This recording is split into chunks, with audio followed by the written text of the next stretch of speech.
Right, so you want to be able to see how people are finding your website. You want to be able to see the search terms that people are putting into Google to find your website. So you can do this through Google Console, but you can also add it as a report in Google Analytics.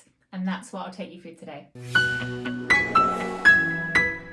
Hi, I'm Louise from Lucky Night Studio, and I'm going to take you through how to link up your Google Console and your Google Analytics.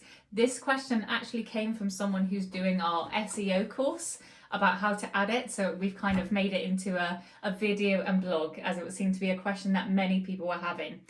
As I previously said, you can see your search queries and the terms that people are using to find your website by going through Google Console. Some content management systems, such as Squarespace, for example, actually have it linked in there as well. Again, you need to link your Google Console to have this information. But today I'll take you through how to link up Google Analytics and GA4, to be more precise, with it. So let's get started. So this is making the assumption that you've already linked up your Google Console to your Google Analytics.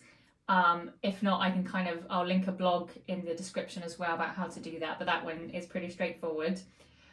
Then what you want to do is you want to go to the admin part of your Google Analytics, and then under product links and under search console links, you want to click the link button, choose your account, and that should be your Google Console account that should already be displayed there. You want to select it, keep it as the web stream, so you kind of click which URL you want to link it to. And then it will kind of just give you a summary. You accept all of this, and now you've created that link from Google Console to your Google Analytics GA4. Okay, now that we've successfully got our Google Console linked up with our Google Analytics, we want to make sure that we're adding in them as reports. This means that we can easily access the data. So let me take you through it. So in your Google Analytics, you want to go to your reports. You want to select library, and then in the library section, you want to click edit collection under the lifecycle collection. This will then display all the possible reports that you can have for this collection. And we have two new ones, one which is queries. So I'm just typing it in here so we can add it in, and I'm dragging it to the bottom of my acquisitions topic.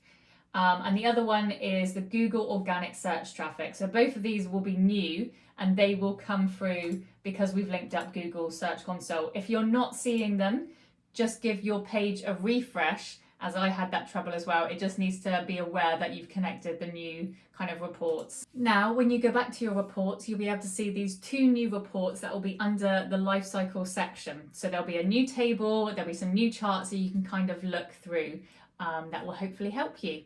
So why don't we break down some ideas about what information you can gather from these new reports. So now you have these new reports, what is it you're really looking for? So I'm sure you kind of have an idea anyway of kind of going through the data, but what I always look for is you want to start identifying the really high performance search queries. So how are most people finding you?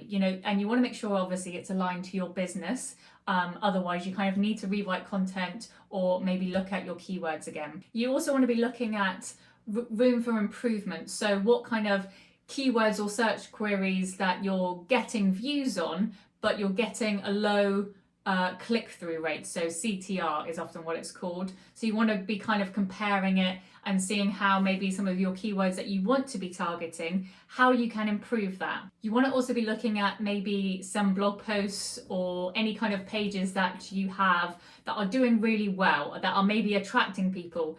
What I like to do is making sure on these pages, so I know for Lucky Night Studio, we have a few that are about fonts and font pairing. You want to make sure that you've got a really good call to action on that page. If lots of people are viewing this page, make sure that you're guiding them either to another blog post that's relevant, or guiding them to some sort of like sign up or a freebie or a newsletter or anything. You kind of don't want them really going onto your website, finding it useful, but not being directed anywhere, and so therefore going off. So really just kind of diving into the data.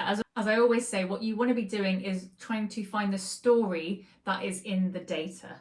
So yeah, if you have any more questions, This was meant to be kind of a shortest video, so hopefully it helps. If you're interested as well, this came from a question from someone who's currently doing our SEO course. So if you want to dive more into SEO and kind of really tackle your SEO and making sure that your website's performing as well as it possibly can with organic traffic, I will leave a link in the description. Thanks.